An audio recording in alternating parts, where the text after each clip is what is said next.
Hello everybody, this is Anna and welcome to my Obsession Corner. Thank you so much for being here.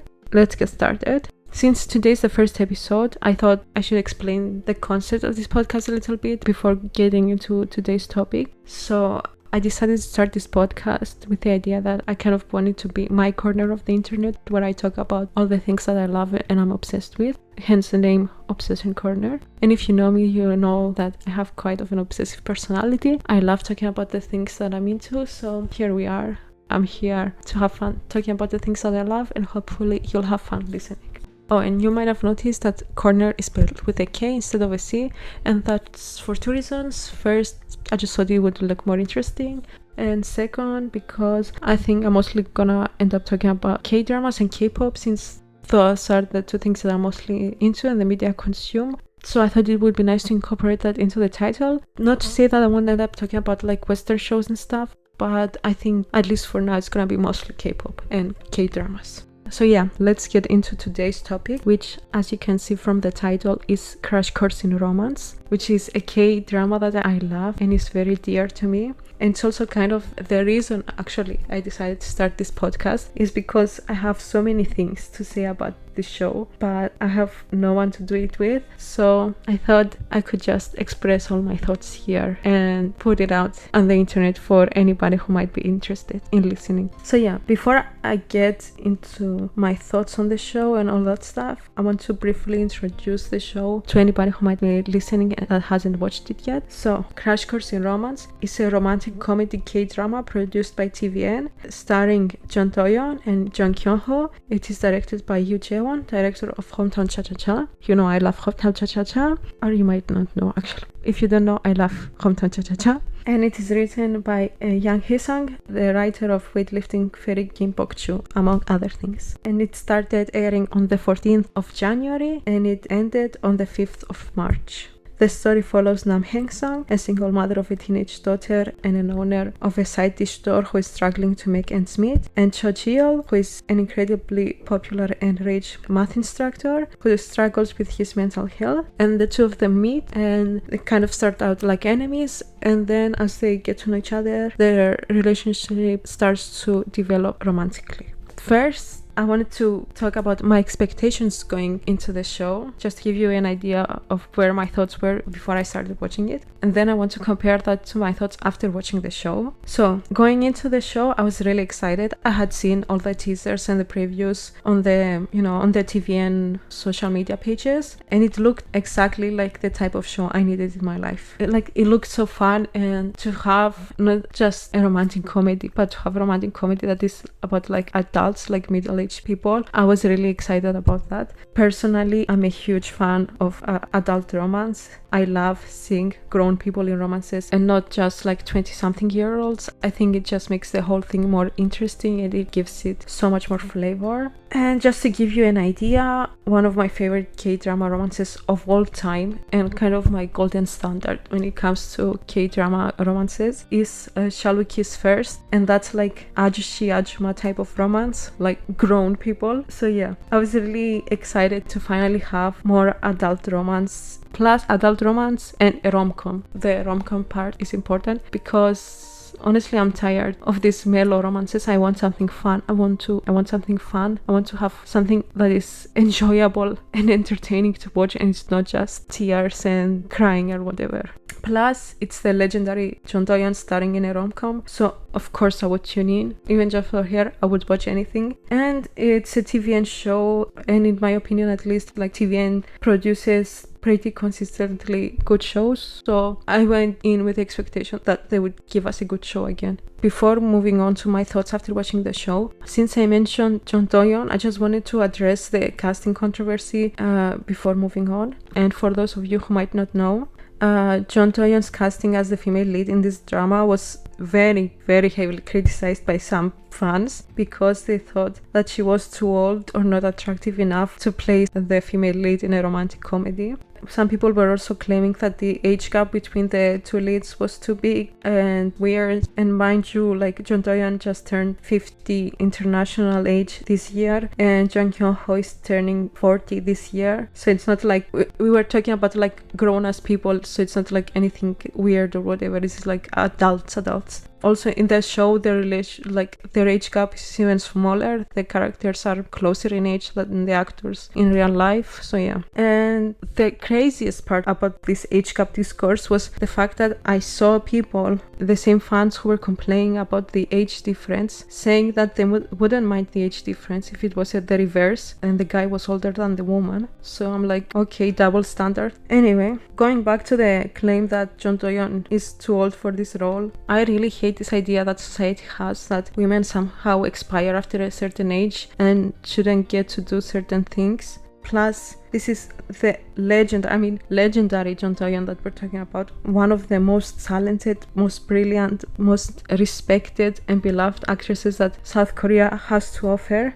In fact, Jung Hyun-ho has repeatedly said that he chose this project specifically because he would get to work with Jon Do-yeon, and he's also talked about what big of an honor it was to work with a senior that he admires and respects and likes so much. And honestly, it's disrespectful to claim that the legend that is Jon Do-yeon shouldn't get to play any role that she wants to play. Like, she can do whatever she wants, any role that she wants. It should be hers by default. And Jon Do-yeon has also spoken out about the controversy as well, and she basically just said that actresses should get to do whatever they want, and if she wanted to play a similar role even in 10 more years, she would. And she's so iconic for that, honestly. Oh, and if you hear me like turning pages or whatever, I have notes just because I have so many things that I want to say and my brain is all over the place. I have like notes that I'm looking at to make sure that I don't forget about anything that I want to talk about. So yeah, that's that. So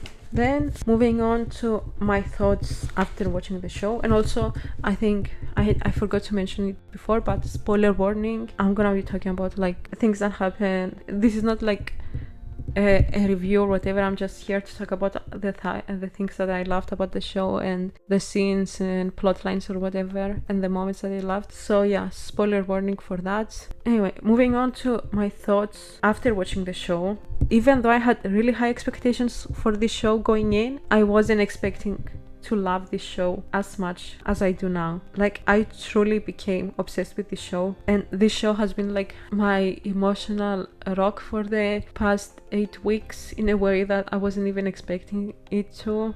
It just means so much to me, and it has such a special place in my heart that I will never forget about this show, honestly. I even ordered the OST, which I never this is gonna be like my first K-drama OST that I own. I even ordered that because I love this show so much. Like, I truly became obsessed with this show like in between weekends, because the episodes would air each weekend. So in between the weekends I would just rewatch the episodes over and over again until the next weekend came and I could finally watch the new episodes. And mind you, this was like, the show started only like a month after Money Heist Korea Part 2 aired, which, if you've spoken to me in like the last 6 months or so, you know how obsessed I was with Money Heist Korea and how that show altered the chemistry of my brain permanently. And honestly, I was expecting that it would take ages for me to find a show that would grab my attention the way Money Heist Korea did. So the fact that Crash Course in Romance managed to do it only a month after Money Heist Korea Part 2 ended says a lot about the show and how good it is, because I wasn't even going in with the expectation that I would find like one of my new favorite shows ever. And honestly, it's already my top contender for K-drama of the year, and it's gonna take something really incredible to knock it off that spot. I'm not even saying like it's a perfect show or like nothing is wrong about it, everything is perfect and there's nothing to criticize, but I just love it so much that even the things that not that I didn't like but didn't really care for, I can overlook them just because the things that I love so much. And okay, this is kind of embarrassing, but I actually, like, the last episode aired on Sunday the 5th of March, yeah. So on Saturday night, the night before the last episode, I actually started crying just thinking about the fact that the show would be over and I wouldn't have any more episodes to look forward to. And then on Sunday, after watching the last episode, I cried. Like, as soon as I finished the last episode, I started crying. And not because it was a sad ending or whatever. It was actually a happy ending. But I started crying just because of the fact that the show was over and I wasn't gonna get any more episodes. And I don't know, it's never happened to me with the K-drama before, to start crying just because it's over. But it just really hit me at the moment. I really couldn't help but cry. So yeah, this just goes to show how special this show is for me and how much I love it. So now I'm gonna get into more detail about the things that I like about the show and the different aspects that I really loved. And the main thing I want to talk about is the romance, because that's by far my favorite aspect of the show. But before we get into that, I want to talk about the characters a little bit more, just to give you an idea, my thoughts on the characters. I'll mostly talk about Hangsung and Cheol, the main characters, but I'll also talk about the side characters a little bit. So one of the things that is actually unique about the show for me, and rarely happens, is that I was invested in the characters right from the first episode. Like, usually it takes me at least 2 or 3 episodes to get into the characters, and then I can really start getting invested in the story, because the characters in anything are just always the most important thing for me. And as long as I have a character that I care for and I'm interested in, I can literally watch anything. So yeah, like, I just knew that even from the first episode I would love the characters, and I knew that the director, the actors, the writer, everybody involved knew exactly what the vibes that they needed to give with this show and what they had to deliver, and I knew that they were going to deliver, so I was hooked right from the first episode. So yeah, moving on. First of all, I want to talk about Hangsung, my favorite character by far in the show, my beloved Hangsung. I love her so much. Like, truly, she is so bright, loving and sweet and caring, and such a sunshine of a person. I just love her so much. Every time she was on the screen, I enjoyed every second watching her. Like, I laughed when she laughed, I cried when she cried. Like, I just love her so much. And honestly, potential Mother of the Year. It's gonna be hard to find a character that's gonna beat Hangsung for the title of Mother of the Year this year. And yeah, I just love the character so much, and the way Jeon Do-yeon just devoured this character, honestly, like, this performance, her performance as Hangsung was so good, and it was actually so refreshing to see her in such a bright role. And because she usually gets like these super dark roles, and I mean, I'll watch anything for her, she's an amazing actress, but it was really nice to see her like in such a fun and bright role. And I've seen that she's also talked about this herself, about the fact that in South Korea she's kind of seen like an award actress, so she only gets offered these super dark roles, and she was waiting for the opportunity to play a more bright character. So she was really excited when she got this script to play Hangsung and to finally have the opportunity to play a more cheerful and happy character. So I love that for her. But yeah, going back to the character, she has a very special place in my heart. I love her so much. I love everything about her, the way she talks, the fact that she keeps confusing like words and stuff, and the way she always forgets her phone when she goes somewhere. Like, all these little things that make her so endearing and adorable. And I love all the relationships that she has with the people around her, like with Youngju, her best friend, with Jaewoo, her little brother, and with Hye, her daughter. Like, the dynamic between all of them is so good, and I don't even know what to say, because I literally enjoyed every aspect of this character so much. It feels like I'm not saying enough, because there's so much to say about why I love this character so much, but because there's so much to say, I don't even know what to say. So yeah, I'll just leave it at that for now, that I love Hangsung so much, and she has a really special place in my heart, and I'm gonna miss her so much. Moving on to Cheol, and I'll be honest, before starting the show, just by having seen the teasers and stuff, I thought that it would take some time for me to warm up to Cheol. I thought he was just going to be your average, arrogant and self-centered male lead, the usual like asshole, whatever K-drama may lead. Personally, I know some people love that type of character. Personally, I'm not the biggest fan of this type of character. They eventually, they get their character development and they become more better people or whatever, and that's when I start to appreciate and like them more. But before that, like the asshole part, I don't really like, and I'm just waiting for the character development to start. But I was actually wrong about Chiyol, because he does seem cold and arrogant and whatever at first, but you can tell right from the start that this behavior is because it's like a defense mechanism, and it's because he's dealing with a lot of stuff, like mentally and emotionally.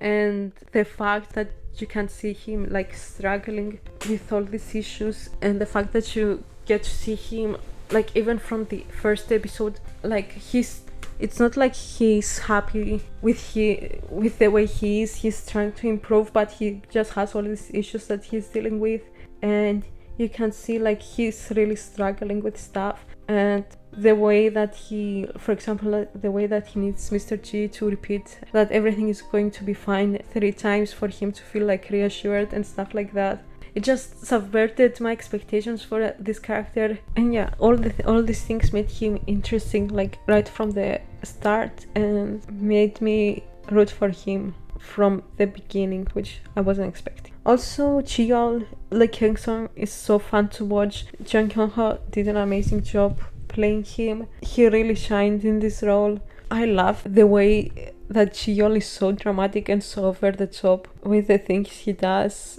It's so fun to watch, really enjoyable performance. And also, the other thing I love about Chiyol is that he's such a loser, and I say that affectionately.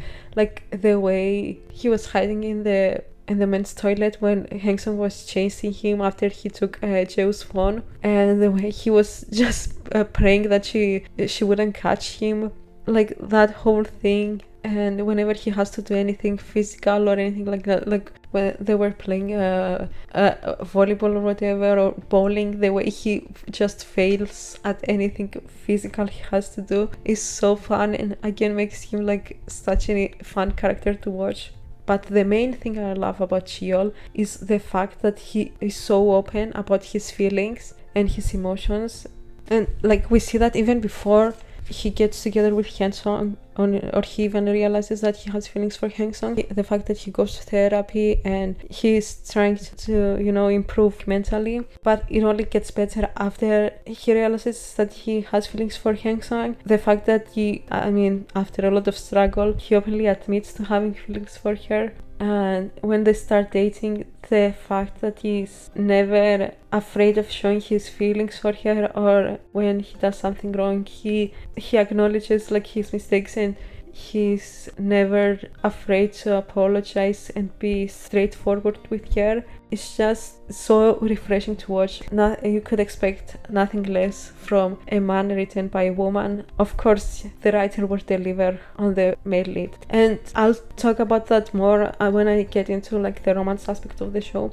But I love the 180 that happens with Chiyol once he starts getting closer with Hyun-sung, and especially after he starts realizing that he has feelings for her and they get together, and that the way that he was so miserable and cold before that, and he couldn't even remember people's names because he was trying to distance himself from people so he wouldn't end up getting hurt by them. And the way his behavior completely changes after he gets together with Hyun-sung, but it's not done in a way where it feels like sudden or forced. And I'll talk about how natural the progression of the relationship feels when I talk about the romance aspect. But I just love how natural and not forced his character development and character arc is. It just feels right. It's not like he changed as a person. He finally found his real self that was hiding under all of the trauma and the mental struggles and all the defense mechanisms and all the walls that he put up to protect himself because of the trauma that he experienced with the death of his student in the past or whatever. So yeah, I just loved his whole character development. It was so interesting and fun to watch. Now I'll briefly talk about the side characters, because you know, K-dramas always, when it comes to side characters, K-dramas always deliver. And even in like the main romance or whatever in a K-drama is not interesting, and it's not giving what it's supposed to give, which I'm not saying that's the case for Crash Course in Romance. I'm just saying, like, even in K-dramas where that happens, you can always rely on like the family and the friendship dynamics to always be good. It's just something about K-dramas, like K-drama writers, they know how to write a good friendship and a good family dynamic. And of course we see that in Crash Course in Romance too.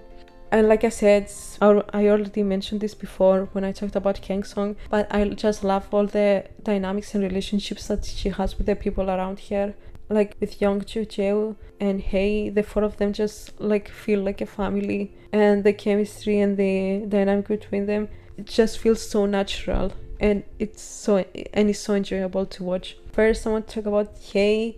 I love her so much, and I love that they didn't make her into some angsty teenage character or whatever, and instead she was so sweet and thoughtful and caring. That's not to say that she doesn't have like depth as a character. She actually has like her own issues that she's dealing with. If you haven't watched the show, we actually find out by the end of the first episode that Hang Sung is not her biological mom, she's actually her aunt, and Hei's biological mom, who is Hang Sung's older sister, actually abandoned Hei when Hei was like 6 years old, and she left her with Hang Sung and their mom. And I love the way that we get to see how this trauma of being abandoned by her biological mother is still affecting Hei, and it's something that she's still dealing with. And we also get to see how it affects Hang Sung, because Hang Sung knows that no matter how much love she gives Hei, it won't help with her getting over that trauma,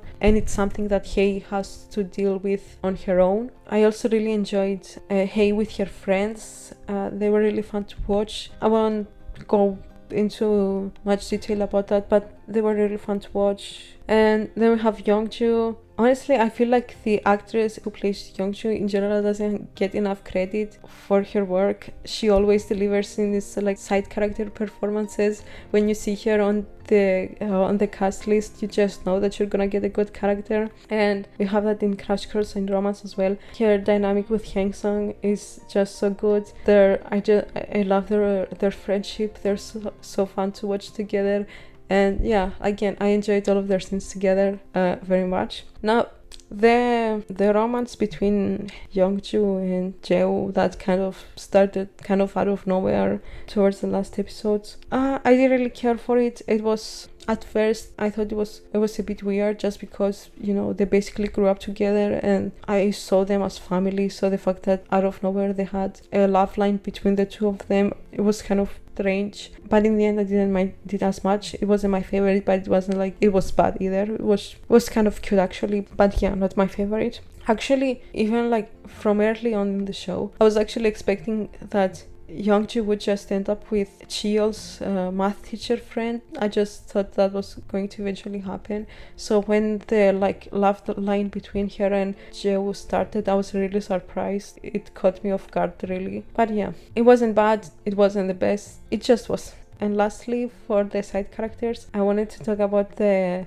moms. Just an amazing group of actresses as the moms, and some really fun and enjoyable performances again. Yeah, the moms were kind of annoying, like when they got Hei kicked out of the all care program or whatever. That was like frustrating and stuff, but honestly to me they were just so fun to watch. Maybe it's just because I was raised on Sky Castle and Penthouse, and like this is nothing compared to whatever those two shows had going on. That scene where they're at like the all care meeting and Sua and Sonja's moms start fighting, not fight, like they start arguing. That was so, like, I was watching it, like I was so shocked watching it. It was just so good and so well delivered. I just really shout out to the actors who played the moms as well. Some great performances from them too. So yeah, I think that wraps up pretty much everything that I had to say about the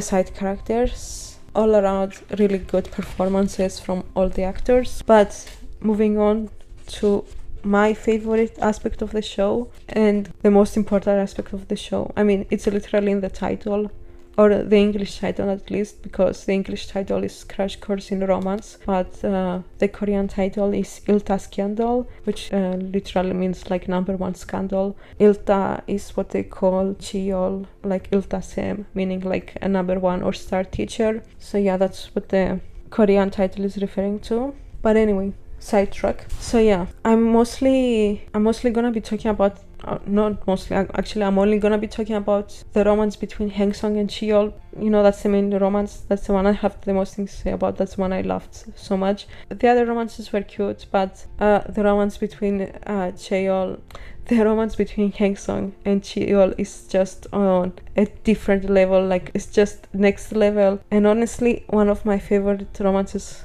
of all time, actually, in a K-drama. And not just in a K-drama, but in general. Like, I'm not even exaggerating when I say that. But anyway, let's get into like the details and why I love it so much. So before the two of them even meet, we have Cheol telling Mr. G, do you know what's the most pointless human activity of all? Relationships. You get to know each other and rely on each other, then you fight and try to make up. What a waste of energy. And that already is such a good way to set up like the character development for Cheol and the whole development of the romance between the two of them. Like the contrast of Cheol saying that in the first episode and the way he acts after he realizes that he has feelings for Hang Sung, and especially after the two of them get together, like the way he did a complete 180 and he's doing exactly the things that he said that he hated and were a waste of energy.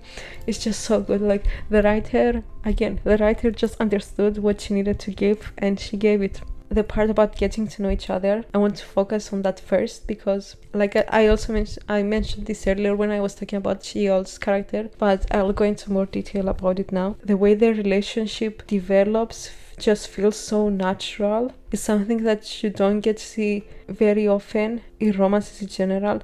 The pace and the way in which their relationship develop is so good. And not like, when I say pace, I don't mean like in a slow burn way that it takes like 14 out of the 16 episodes for them to like finally get together, because I don't even like that. If you know me, you know I'm impatient. I hate slow burns.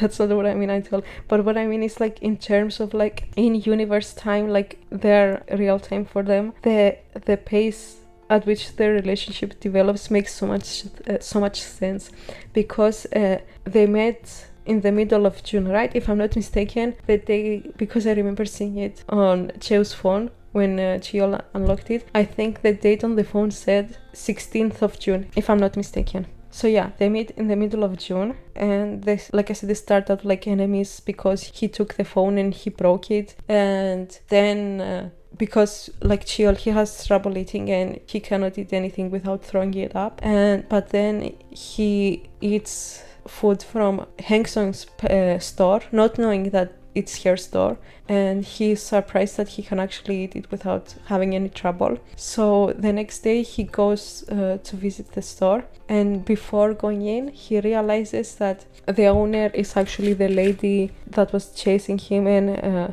whose brother's phone he broke. So he tries to avoid her at first, but because he has so much trouble eating food and he finally found food that he can eat without like throwing up or whatever, he decides to visit the store again, and he wears sunglasses and like a hat to disguise himself. So Hang Sung doesn't even realize that it's the same guy who broke Cheo's phone, let alone that it's Cheol, like the top maths teacher. And then Cheo realizes that it's actually him, the guy who broke his phone, and that then like they start kind of like their bickering era where Hang Sung like throws water on him by mistake, and she pushes him aside as she's rushing to go stand in line for Cheol's Cheol's classes for Hay. And yeah, we get all that the enemy setup, and then one day Hay sees him at the store, and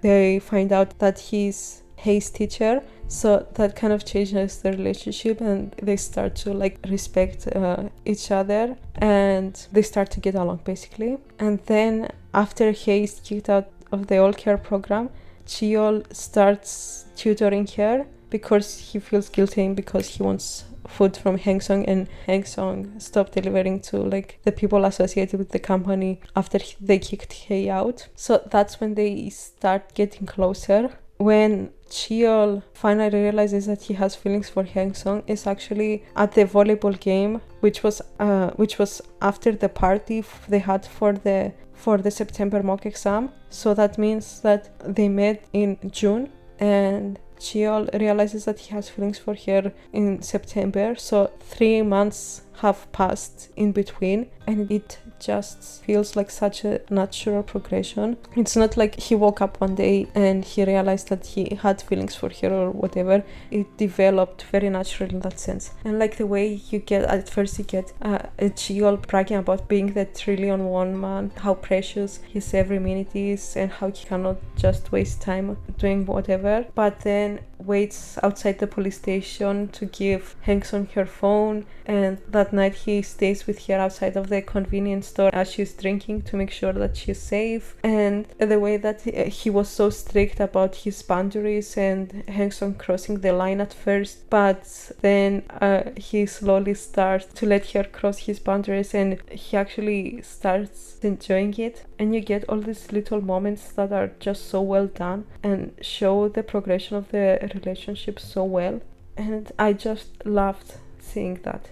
And by the way, I'm focusing on Cheol's side of the romance more just because he realized that he had feelings for Hang Sung first, and it's very much like he fell first and he fell harder, which we love. But yeah, I'm gonna talk about Hang Sung's side a little bit more later. But first, I need you to understand that when I say that this is one of the best romances that I have ever seen, I genuinely mean it. Like, they're already one of my top 3 K-drama couples of all time, and everything that went into this romance just worked so well. Like, everything about it, the acting, the chemistry between the actors, the writing, the directing, just everything about this romance is so perfect and works so well. And like, their dating era was honestly superior. Lives were changed. They had some of their scenes like had me pausing every 5 seconds to take a breath, just because whatever was happening on screen was just too much for me to handle, and I needed a moment to like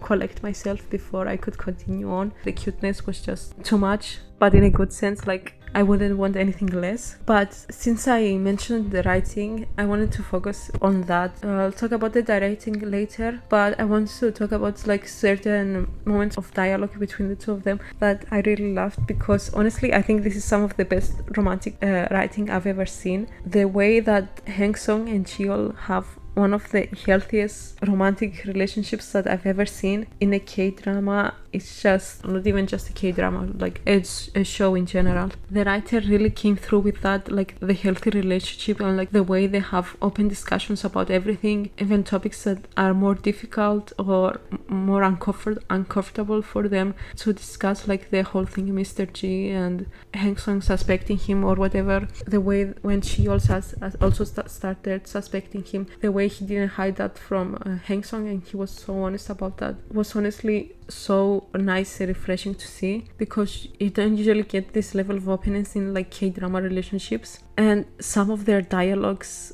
were truly insane. I'll give you some examples of my favorite moments of dialogue between them. First, and this is before Cheol even realized that he had feelings for Hang Sung, let alone the two of them being together, but it's the scene where they're talking like at the campsite, where it's the two of them like sitting by the lake and talking, and Cheol is talking about the way he always struggles with finding the right answers in life, and he never seems to be able to find the right answer. And Hang Sung tells him that it's okay not to always have the right answers, and that it's important to learn from your mistakes. And she makes that analogy with handball, like if you throw the ball and the throw is not as good as you wanted, you have to try again and try to use a different muscle until you get the result that you want. And that was like such a nice and sweet moment between the two of them. And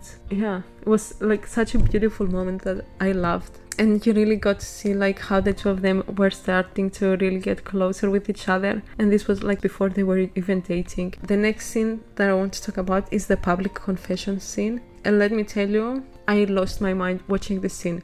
Honestly, usually I don't like public confession scenes just because they give me so much secondhand embarrassment. Like, why are you telling everybody like your personal business? Keep it to yourself. Yeah, I usually can't handle that. But this scene was so good. Like that, and I have it written down when he's like the quote, when he said, "She's a more brilliant person than I am.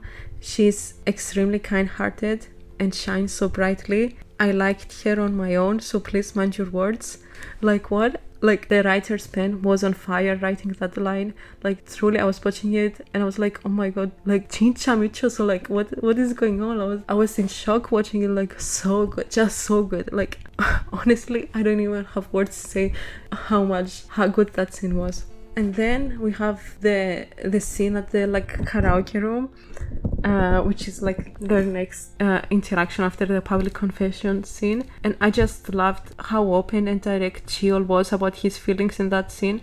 He had already gone through all the struggle of trying to get over here. And I don't think I have mentioned this yet. Just for context, if you haven't seen the show, at this point, Cheol still thinks that Hang Sung is married, but she is actually single, but he doesn't know that. So he was really struggling to get over her because he thought that she was married. So I'll talk about that more later. But yeah, that's why he's like struggling. And there was this whole scandal about them dating and stuff like that because people thought that she was married, but she actually wasn't. But yeah, we have this scene where Cheol is so open about his feelings, and he's like, and Hang Sung is still in disbelief about she's like questioning why he would take the blame and say what he said in the public confession scene, and she doesn't like actually believe that he meant what he said. But then he interrupts here and he's like, "It's because I like you." And Hang Sung can't even believe what he's saying. She's like questioning why a person like him would like someone like her, and he's like, "I like you and I know I shouldn't, and I tried to rationalize it, but I failed. I couldn't get over you, and maybe there's something wrong with my brain or with my heart, and here I am. I came up with the wrong answer again," which is also a reference back to the other scene I talked about at the campsite. Like that was like a nice little reference. And yeah, the way that he was just so direct and open about his feelings again was just so refreshing to see, and I loved that. And then we have the scene in episode 11, which is after Hae told everybody the truth about Hang Sung being single, and it's the scene where they're in his car together by the river. And that scene, honestly, that scene drove me crazy because I kept pausing. It took me like 10 minutes just to watch that scene alone because I kept pausing every few seconds just because it was so overwhelming. Like I was watching the whole thing, I couldn't even look at the screen directly because it was so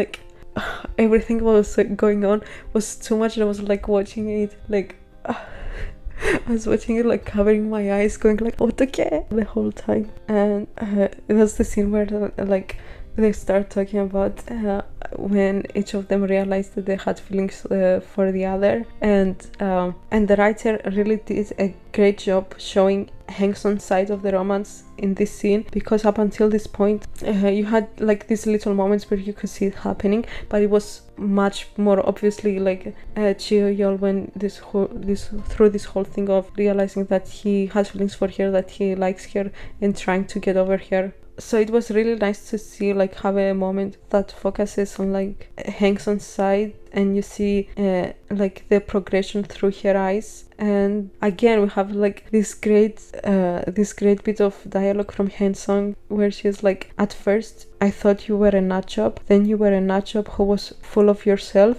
I didn't understand why you had to be so cold. Then I realized that you were lonely rather than that cold. But then I thought, this man is surprisingly kind. What's this warmth I'm feeling? And then the writer gives us the final blow with, I was concerned at first, then tormented, then resentful, and then longing. Like, people died, honestly. Again, I keep saying it, but so good. And as if that wasn't enough, then we get Chiyol talking about how terrible his life was before he met her, and how much fun and more interesting his life became because of her. And then he says, it always felt like something very important was missing, but you found that for me, the missing piece. And like, this is like peak romantic writing. Like, lives were changed. I don't know what else to say. So good. And the other scene that I really wanted to talk about is also in episode 11, and it's the scene where Chiyol stays to eat over at Hangson's place, and the domesticity in the scene is truly like something else. The fact that we get just a scene of them discussing like Chiyol's career dilemma because he's not sure which academy he wants to go to after his original academy kicked him out after their dating scandal broke out, but now they want him back, so he's not sure if he wants to go back or go to another academy. And we get Hangsong again like giving him advice, but not only that, but also being honest about the fact that the All-Care moms went to her earlier to ask her to convince him to go back to the Pride Academy and to back into the All-Care program. The fact that she was like, I didn't want to discuss this because the All-Care moms like came to me to tell you this, but I can see that you wouldn't feel at peace if you went to another academy before giving your previous academy another chance. And then she makes analogy again with handball and like giving his like former boss a yellow card before giving him a red card, and like again such a beautiful and sweet moment between the two of them, like them talking about like something like ordinary, like Chiyol's life like felt so natural, and like such a realistic bit of dialogue that was so wonderful and so well done. Yeah, so that's all I had to say about the writing. Just some great romantic writing from the writer. Truly amazing job. Thank you, writer, for understanding what you needed to deliver and delivering it. And the other thing, unrelated, the other thing that I want to briefly mention is the skinship. I won't go into too much detail about this because I want to keep this classy, but if you know, you know. I love skinship so much, and I was actually surprised by how much of it we got in this show. I wasn't expecting it. So yeah, love the skinship. Just wanted to mention that the skinship is really great. Then the next thing I wanted to talk about is the angst and the miscommunication. I mean, you can't have romance without angst and miscommunication. Personally, these are two things that I absolutely hate. In general, I just want my favorite characters to be happy, and I'm very impatient. Miscommunication is very frustrating for me, but I know that a lot of people love this type of thing. Hello, Mary. So I thought I should talk about it because it's really well done in the show. So first of all, like I mentioned before, we get Chiyol, who thinks that Hangson is married, so when he realizes that he has feelings for her, he tries really hard to rationalize those feelings, and he can't accept the fact that he has feelings for a married woman. And he even goes to his therapist and he's like, what's wrong with me? Am I going crazy? Like, you know me, like I wouldn't do this type of thing. Why do I have these feelings for this woman? And like he is like, my man is really struggling with this, like he's going through it, trying to like rationalize his feelings and get over her. He even tries going on a blind date, which just ends up causing even more miscommunication between the two of them.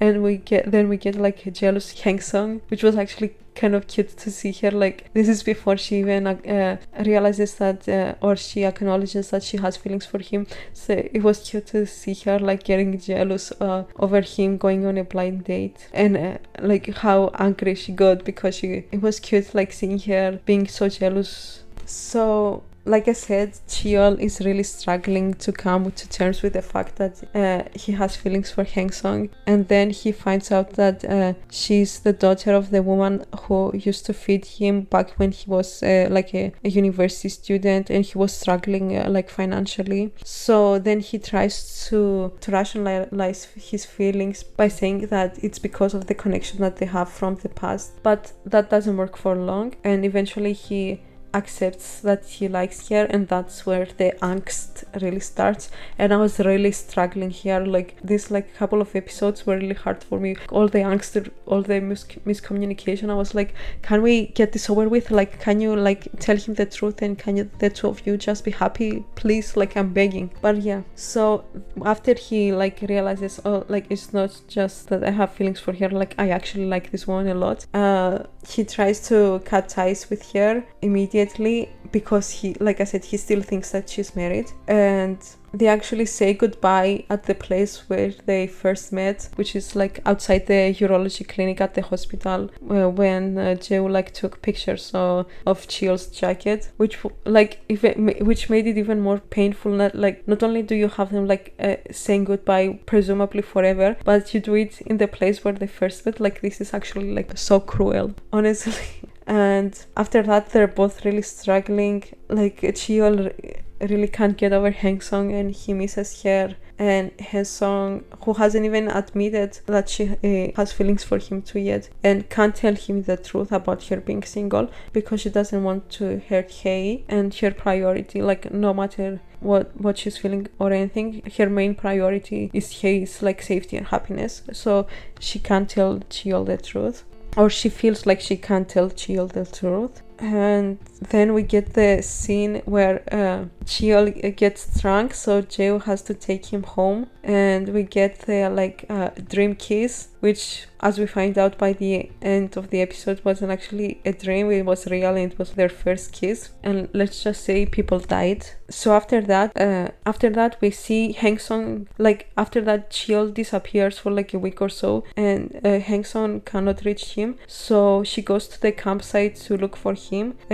because she's worried about him. And that's when she's almost like, as she's about to confess, she's about to say like, I was worried for you, and that's because, and then Cheol cuts her off, and they go to the restaurant that her mom used to run before she died, and he tells her about the connection they had from the past, and he tells her something like, I must have been confused, like because of this I thought like I had feelings for you, but it wasn't that, it's like I'm over you, don't worry about that, you don't have to worry about that anymore. And of course he's lying, but Hang Sung doesn't know that. So he drives her back to her place, and she gets out of the car and he leaves.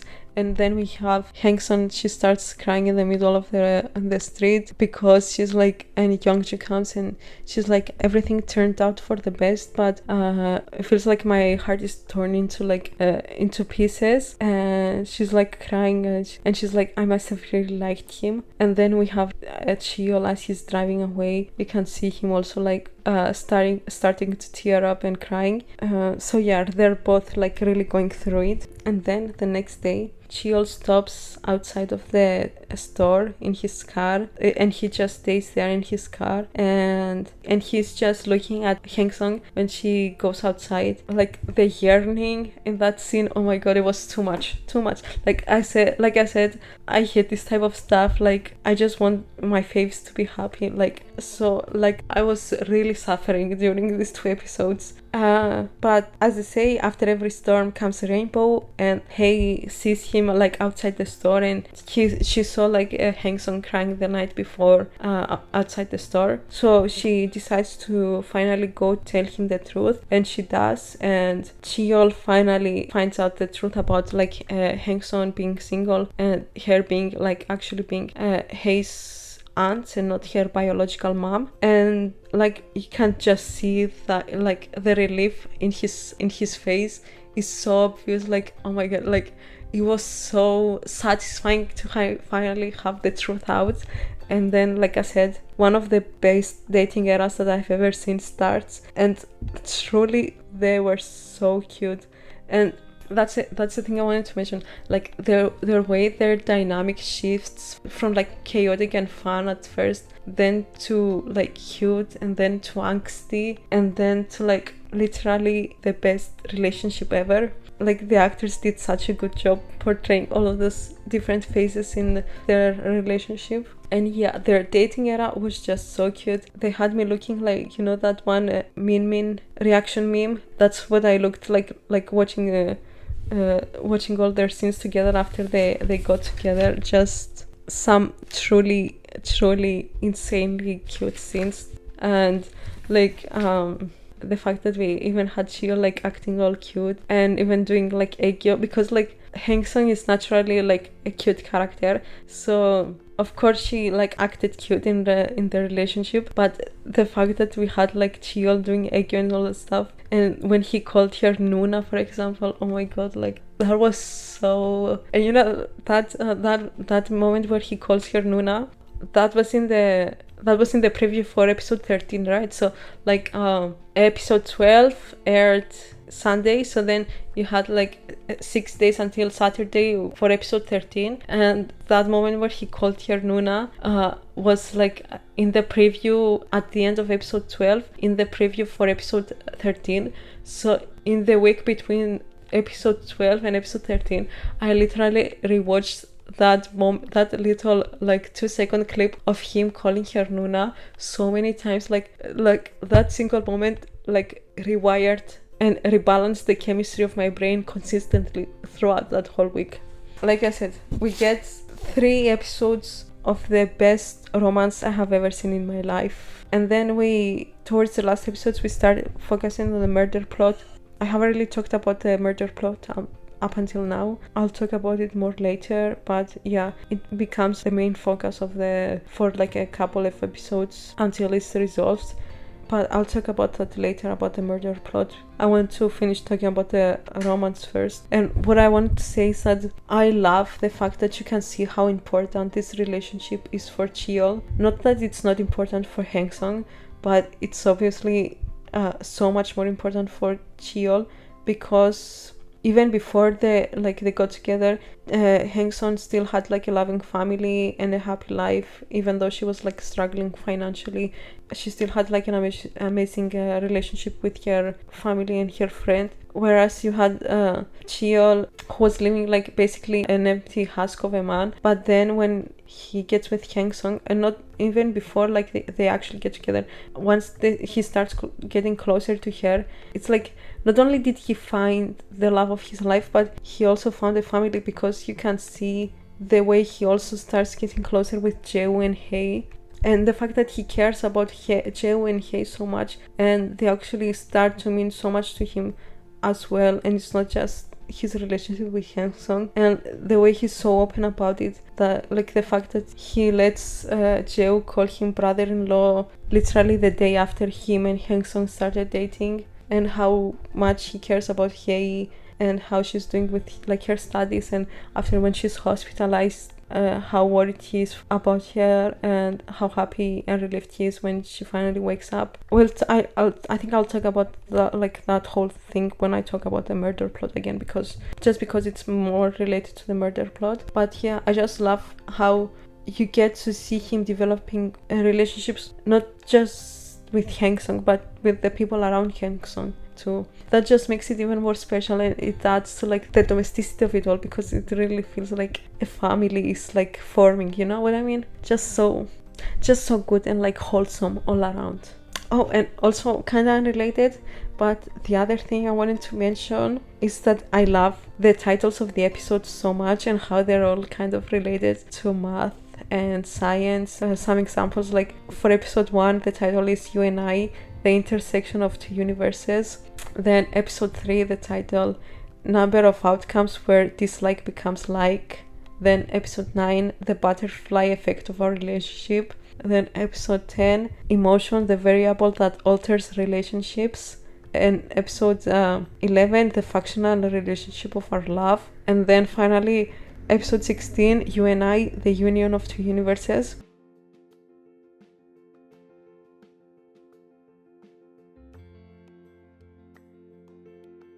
And notice how the titles for the first and the last episodes are related, because the title for the first episode is You and I, the intersection of two universes, and the title for the last episode is You and I, the union of two universes. And that the way that kind of actually showcases the relationship between Hangsung and Cheol, how it started as like the two different like universes meeting, and then how it ended with like these two universes uniting. I just know the writer was giggling when she wrote that because she knew she ate. Now, one thing I saw people complaining about was the fact that towards the last episode, the show kind of, like I mentioned, the show shifted the attention from the romance to the murder plot, and people were saying that the show suddenly turned into like a thriller drama instead of being a romance, and like the romance aspect was kind of lost. I can see why they would say that, but I disagree, and here's why. Because even in the midst of the height of the murder plot, in the later episodes, we still got some beautiful and really touching moments between Hangsung and Cheol. And the thing is that in all romance dramas, right, like no matter what, things always needs to get serious towards the end. Like you need a big conflict in order for the resolution and the eventual happy ending to feel more impactful. That's just the way things work. You need a big conflict, you need like for things to get serious, for the happy ending to like feel more happy, right? And the thing is that more often than not with these romance K-dramas, the big like final conflict ends up just being a breakup. Like the main couple will break up for whatever reason and then get back together in the like last couple of episodes, right? And personally, I hate that. I absolutely, like, the last minute breakup is one of my biggest pet peeves when it comes to romance dramas. There are some occasions where it works. I'm not saying like it never works, but usually it's just a way for the writers to create some conflict so that you can have like the big happy ending in the end. But guess what doesn't happen in this show? Exactly. Hangsung and Cheol never break up, and I was honestly so grateful for that. Like so grateful. Like I love that no matter what happened, they went through everything together. And they actually had me worried for a little bit in episode 13 after the whole thing with Mr. G happened. And Hangsung was like, I'll call you when my mind is clear. For a moment, I thought that they were going to break up as like, as I said, like as the big final conflict. But then we went into full murder plot mode. And that's when I realized that the murder plot in this drama took the place of the breakup as kind of like the big final conflict that the couple has to go through.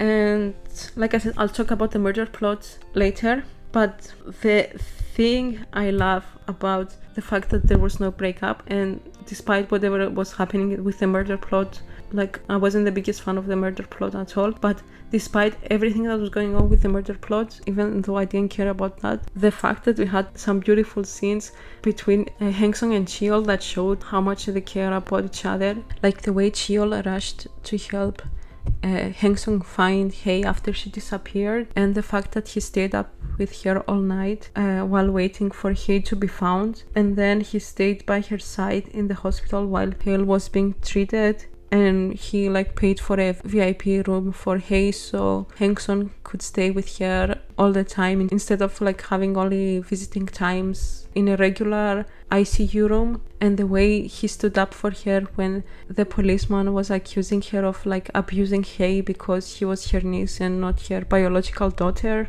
How Hang Sung, despite everything that was going on with her and Hye, how she noticed that something was wrong with Cheol, and she asked him like, what's wrong with you? And at first he was like, nothing, everything is fine. And she was like, I can tell that you're lying, like tell me honestly what's going on. And then he tells her like about him starting to suspect Mr. G, and that's again the murder plot.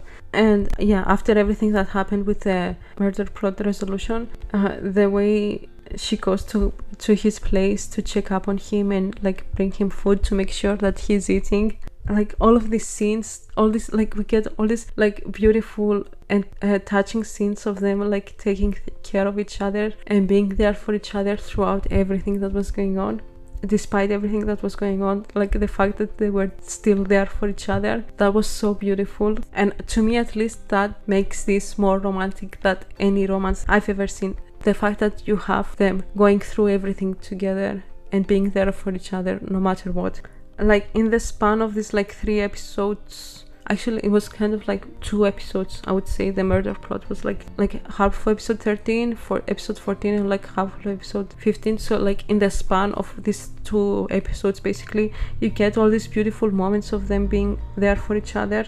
And then the murder plot, like I said, the murder plot is resolved halfway through episode 15, and then we go back to like our more family focused romance, and kind of like back to like the rom-com vibe. And that's when we get some amazing scenes between Hang Sung and Cheol. First we have the scene where Cheol is trying to like comfort Hang Sung after Hye announces that she decided to go to Japan with her biological mother, and he asks Hang Sung, like he tells her the house is gonna feel empty after he leaves. Do you want to like learn something or do something to like help you like fill that gap? And he's like, do you want to learn piano or golf? I have a friend who is like a golf instructor. And then Hang Sung actually reveals to him that she was always planning on, after he went to college and everything, she was planning on leaving the store to Youngju and Jewu and becoming a sports instructor. And the way Cheol just gets so excited when he hears that, the way he just encourages her to do it, like when she says that when she tells him that she's not confident that she can do well because she's not good at studying, and he tells her that speaking from experience, even the most hopeless students can climb all the way to the top. Like, please, again, such a cute moment between them. If this isn't love, I don't know what love is. And then he kind of starts like teasing her about it, like, and I'm Hang Sung who studies, like that's a whole new side of you, you're gonna make me fall in love with you all over again. Such a cute, adorable moment between the two of them. And then the next scene I wanted to talk about is the scene after Cheol runs into the pianist he went on that one blind date with, and someone takes a picture of them like having coffee together and posts them online. And Cheol is at his office with Hyewon. He's stressing out because he cannot reach Hang Sung on her phone, and he's like, what should I do? Like, what will happen to me? Like, what should I do, Hyewon? And like, he really thought he messed up. Like, he really thought it was over between the two of them. Like, he messed up. Like, he thought he was ruined. And then Hyewon, like the queen she is, she tells him that he should propose, and then they go to buy a ring. And then we get what's arguably one of the best, if not the best, K-drama proposal scene ever. So Cheol goes to the store and is waiting for Hang Sung because he couldn't reach her on the phone. And he's still so stressed out and worried about everything. Hang Sung finally shows up. And of course, we find out that her phone was turned off because she forgot to charge it and she didn't realize that it turned off. And Cheol starts to desperately explain himself and the situation, and you can really like you you can tell, like, you can see, like, he needs her to understand the meeting meant nothing to him, and he didn't even think about the fact that people could take pictures and post them online, and he should have known better. And he's apologizing, like, desperately trying to get Hangsung to understand and forgive him. And as he's explaining himself, Hangsung interrupts him and says, "Let's get married." And I was like, excuse me, what? A double proposal? Like, are you serious? I truly didn't see that coming, honestly. And I mean, we all as the audience, we had the same reaction as Cheol. Like, he looked so surprised. He expected everything except Hangsung proposing to him. And also the fact that Hangsung didn't even question Cheol's faithfulness to her. And her first thought was like, oh yeah, I'm dating this man that everybody wants, and I should let everybody know that he's mine. And I just, like I said, I love that the relationship is such that literally nothing can get between them. Like, even the murder plot now, like this cheating scandal or whatever, like, there's nothing getting in between them. Like, they love each other so much, and they mean so much to each other. Like, nothing can get in between them, and I love that so much. And yeah, we get the most iconic proposal scene of all time. And then we have a time jump of 2 years where Hangsung is studying for the exam to get her certificate, and she has already failed a couple of times. And they agreed that, like, when they proposed to each other, they agreed that they would only get married after Hangsung got her certificate. So they haven't gotten married yet because they're waiting for Hangsung to get her certificate. And we get this scene like a couple days before the exam, where Cheol goes to pick up Hangsung from the study lounge where she's studying, and again we get this really cute scene of them together, where he jokingly says, like, "You're not failing on purpose, so you don't have to marry me, right?" And then he turns around and he sees, like, the look on Hangsung's face, and he's like, "Sorry, I won't say that ever again, sorry." And then the next scene and the final scene of the show is them walking together amongst the crowd, and this is after Hangsung passed her exam finally, so it means that they can finally get married, and they're just so happy, and like they kiss in, like, the middle of the crowd, and just this beautiful and adorable happy scene to wrap up, like, this beautiful romance. I think despite everything that happened with, like, the murder plot and everything, everybody was pleased with the ending. Like, I don't think anybody was complaining. Everybody was happy with how things ended. And yes, there was this just beautiful happy ending that the two of them absolutely deserved, and nothing less. So yeah, to kind of wrap up this segment before I move into the murder plot, like I said, this is one of my favorite romances that I've ever seen, not just in a K-drama but in general. And I really hope that the success of this show, because it was actually quite successful, it's like the finale got like the 6th highest ratings in TVN's history, and it also got like the 10th highest ratings for a cable show in general, not just TVN, the network that produced the show. Across all cable networks, it got like the 10th highest ratings for a show for the finale. So yeah, I just hope that this success means that we can finally get some more rom-coms focused on like older couples, because they just have so much more flavor, and I would just love to see more of these types of romances in K-dramas. So now moving on to the murder plot. Now this is the murder plot is a kind of divisive topic when it comes to this show. Most people weren't fans of the murder plot and wished like it wasn't even part of the show at all, and that the show just focused on the on the rom-com aspect. But I've also seen people that were into it and were complaining about the resolution of it being rushed and whatever. Now, what do I think about the murder plot? Personally, I didn't care about the murder plot at all. Like, I literally paid no attention to it. Like, yeah, it would have been nice if instead of scenes about the murder plot, we had some more scenes focusing on the main characters. Like, I would never complain about more scenes with Hangsung and Cheol. But then again, it's not like the quality of the romance plot was compromised in favor of the murder plot. Even when, like I said, even when the murder plot became the main focus for a couple of episodes, we still got some amazing romance moments between Hyung-sung and Cheol.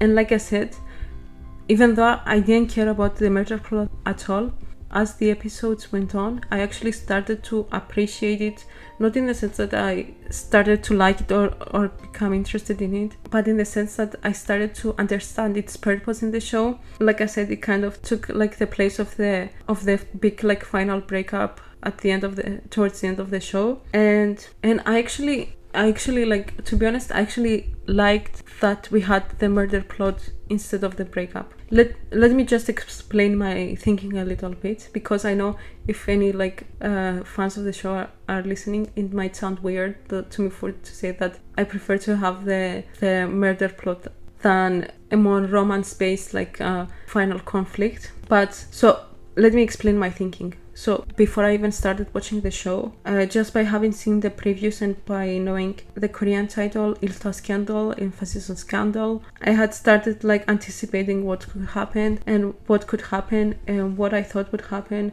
was that after the two leads eventually started dating, a scandal would break out about Cheol dating a student's mom, and then they would break up in like episode 14 or like 15, whatever, because of the scandal, before getting back together in the final episode after like everything cleared out, right? That's what I was expecting. That's like a very typical like K-drama romance plot. And I'm sure that a lot of people would actually prefer if that was the plot instead of having like the murder plot. But here's the issue that I would have with this plot, which of course would be the breakup. As we've already established, I absolutely hate the last minute breakup. So I started watching the show with the expectation that we'll have this breakup, right? And at first we get like bits and pieces of the murder plot, but it's not like a focal point in the show yet. It's the show is much more focused on like the romance and the comedy, right? So the murder plot doesn't play a big role yet. But of course, they wouldn't have the murder plot if it wasn't gonna become a focal point eventually. So, of course, I was expecting that kind of the murder plot would start to become more prominent eventually as the episodes went on, right? And the dating scandal that I was expecting does break out eventually. But get this, when it happens, Cheol and Hyung-sung are not even dating yet. Cheol knows that he has feelings for Hyung-sung, but Hyung-sung doesn't even realize that, or she doesn't even acknowledge that she has feelings for Cheol yet, yeah, right?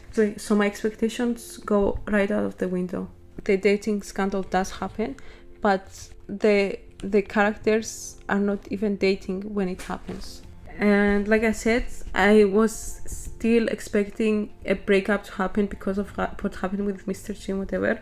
But then we go into like full murder plot mode halfway through episode 13, when I was expecting like the breakup to maybe happen. And that's when I start to realize that instead of a breakup, the murder plot is actually the last like hurdle that the main couple has to overcome before, you know, they get the happily ever after.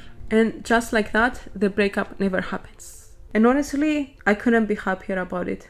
Here's why, right? The thing about me is like I can very easily ignore plot lines that I don't care for, like I did with the murder plot in this case. I genuinely, up until the point where it started affecting like Hyung-sung directly, I paid literally zero attention to the murder plot the entire show.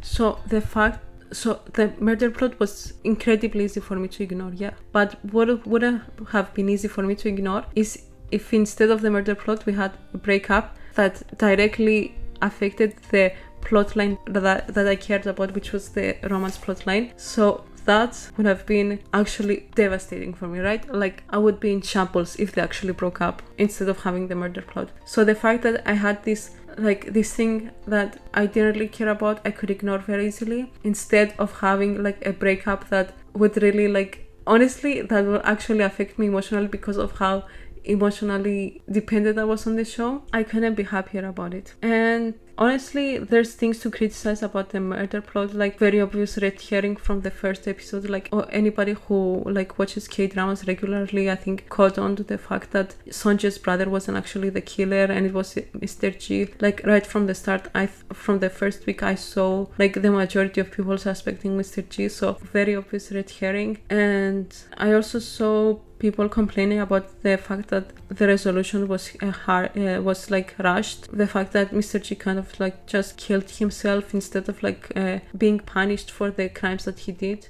Which, yeah, was the murder plot resolution rushed? Absolutely. But do I care? Absolutely not. Like I said, I didn't care about the murder plot to begin with, so I couldn't care less about the resolution. I was actually happy that it was rushed, because it meant that we could get it out of the way quickly and just move on and go back to like our regular romance plotline. So no complaints there on my side, right? So yeah, that pretty much sums up what I had to say about the murder plot. Didn't really care for it, but I'm glad it took the place of the breakup as the final conflict, because it was easy for me to ignore, which would have been if we had a breakup instead. The other aspect of the show that I wanted to briefly talk about is the comedy, because this show is so funny. Like, this show is genuinely so funny. I feel like when it comes to rom-coms, people often forget about the part, like the comedy part, and this show really puts the comedy in romantic comedy. Like, some of these scenes had me pausing to laugh, which happens so rarely for me. Like, at most, like, shows usually just get a chuckle out of me, right? So the fact that the show had scenes that had me pausing to laugh goes to show how funny this show actually is. And I'm not gonna repeat any of the jokes or anything like that, just because I know that it wouldn't sound funny it wouldn't sound as funny or even funny at all if I just repeated them. Yeah, so I'm not gonna do that. Just know that I really appreciated the comedy in the show. The writing and the actors, like, comedic timing and delivery really worked well together to deliver some very funny scenes. So yeah, I just wanted to quickly mention that I love the comedy in the show. And the last thing that I'm going to talk about is the directing. I mentioned that the directing was really good, but I wanted to like kind of highlight a couple moments that I really appreciated when it came to the directing. Let me just say that in general, the director did an amazing job throughout the show. We had some beautiful moments, some beautiful shots, and especially the way he shot like the more intimate scenes between the characters. It really made the scenes feel even more intimate in everything that went into the way those scenes were shot. It just added so much intimacy value to those scenes.